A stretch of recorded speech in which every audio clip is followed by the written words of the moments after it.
Okay. For our Q&A 3.1. 3.1. 3.1? Thanks to Susan. She has 3 questions. Shout Ooh. out, Susan. Shout out to Susan. Yes. So here's the first question. How should one prepare for a teaching demo? Wow, Okay. this is a very good question because Susan is a future teacher. I remember in one of our first free talk sessions, she mentioned that she wanted to teach, but not in tertiary. I think she wanted to teach she wants to teach in the basic ed. Demo. Yeah, it's a very good question for you because you are part of the hiring committee here, right? How to prepare for a teaching demo? Yeah, give her an Like advice. my preparation for a teaching demo? Yeah, how do you prepare? First of all, stop thinking about the students as like, ooh, they're my bosses. In the demo, they're your students, not your boss. They're, like, forget the titles, like, oh, they're assistant professor. Forget that. Don't think about the titles. They're students, okay? And most of the time, they'll tell you, like, okay, we're gonna be your students. So treat them like students. Don't treat them like your boss. Number two, and this is relative to the nature of the topic that you're teaching. This is just a personal take. When you give a demo teaching or teaching demonstration, it is usually given in a very limited amount of time. 10? 10-15 minutes. And so what other teachers would do is that they would squeeze all the parts of that lesson into a 15-minute demo. And for me, that's wrong. You can never teach one whole lesson in 15 minutes. Okay, not unless like you're Busta Rhymes and you're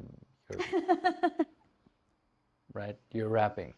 Every time can't do that. So, what I usually give as an advice to people who give teaching demonstrations is that when they give you a topic, break down that topic into smaller chunks. For example, how to write a paragraph. That's the topic that they want you to discuss, but they're not telling you which part of that lesson you're supposed to teach.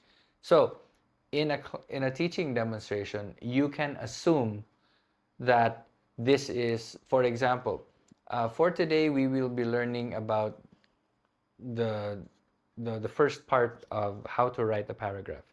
You have the freedom to do that. You don't have to teach how to write a paragraph in its entirety. You can say, okay, class, we will discuss part 1 of how to write a paragraph for this lesson. That way, it's a manageable chunk of the topic. It's not the entire thing yet. It will be, but for that class, you're going to assume that you're teaching just the first part.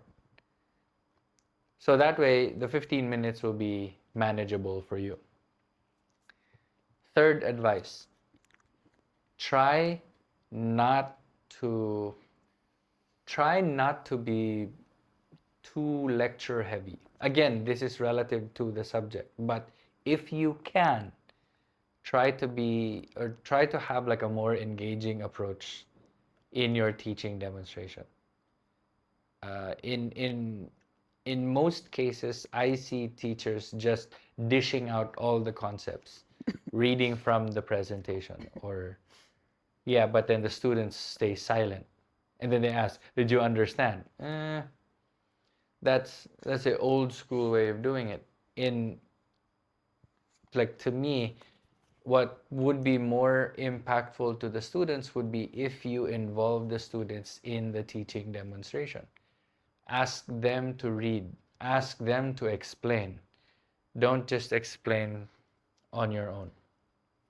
Like for sure, some of you might assume, oh, but the students don't know yet. That's why they're learning the subject.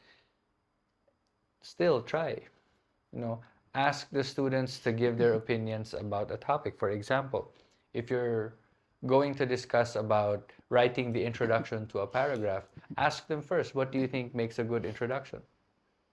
And then you can write down everything that they say and use their answers as a springboard or a transition to your lesson. You can connect the dots. The student said this, and this is correct because, and then relate it to your lesson. That way, the students don't feel like they are disregarded. They have ownership of their learning. Uh, which advice am I in? Which number? That's the Third. third. Fourth advice. Sorry, I had five. Wow, a lot of advice. Very good. Fourth advice. When you give a warm up, don't make it too long. 1 or 2 minutes would be fine for like a 15-minute class. A 1 or 2 minute warm up would be okay, right? It and you know, be digitally savvy. If you can use like a video or something, um, that would be very, very good. I remember back in the day when I had like a job interview class. For the job interview part one, I would always show them the video clip. Um, it's in the movie The Internship. The internship where they had the job interview inside like a children's library, and I would ask my students, was it a good interview or not? And then I would ask them like, what is a job interview then? What's the purpose of a job interview? Just based off of that video.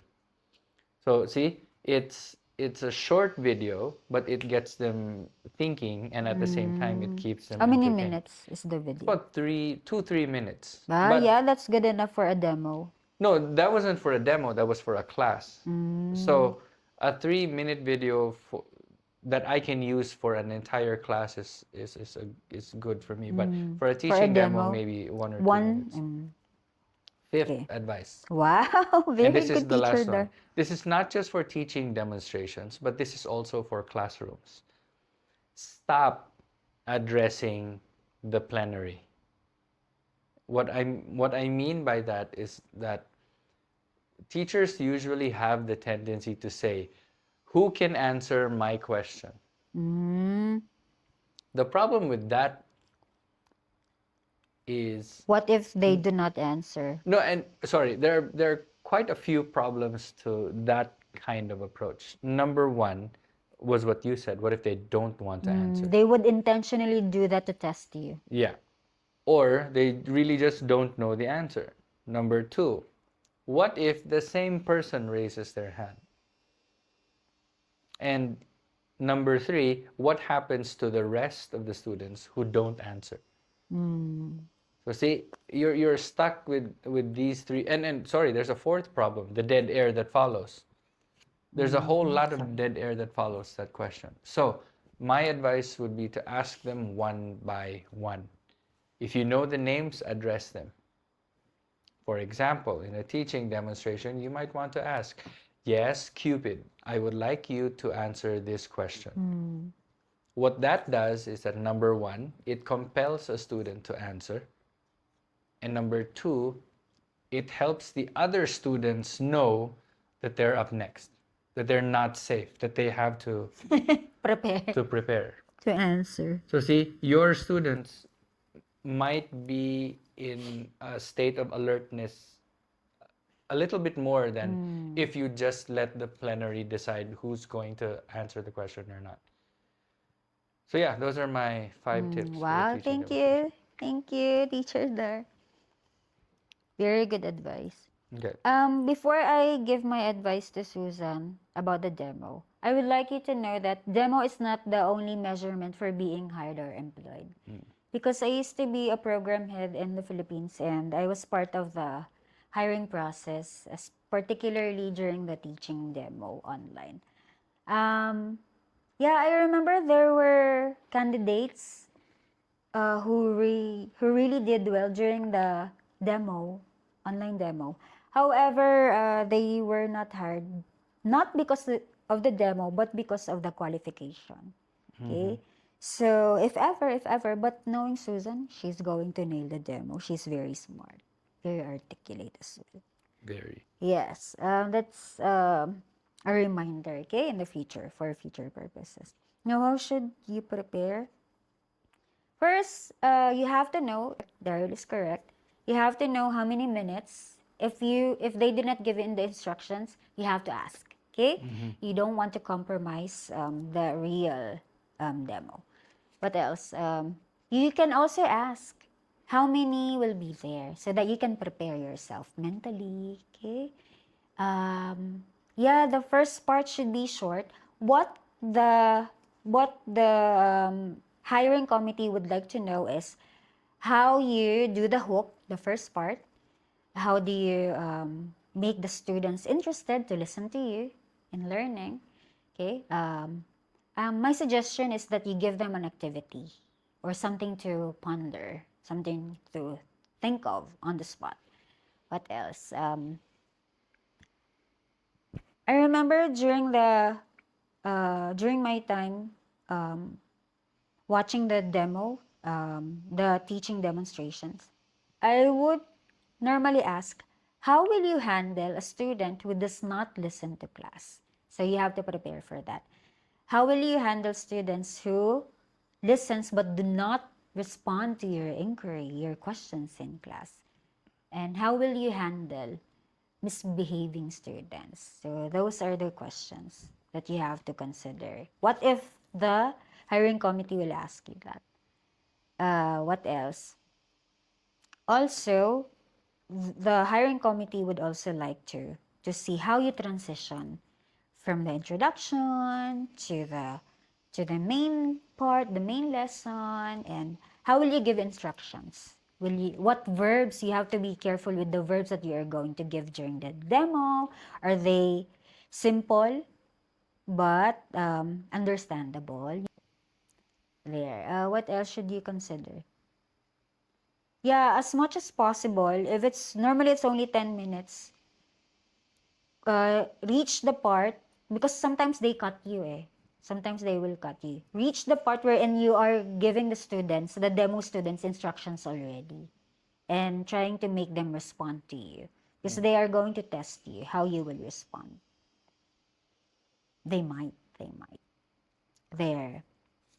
And also ask if they have the right the facility, right? Like if they have um, projectors, right? Or If it's an screens. online one, then you don't have to ask. Okay, if it's online, yeah, it's automatically there, available there.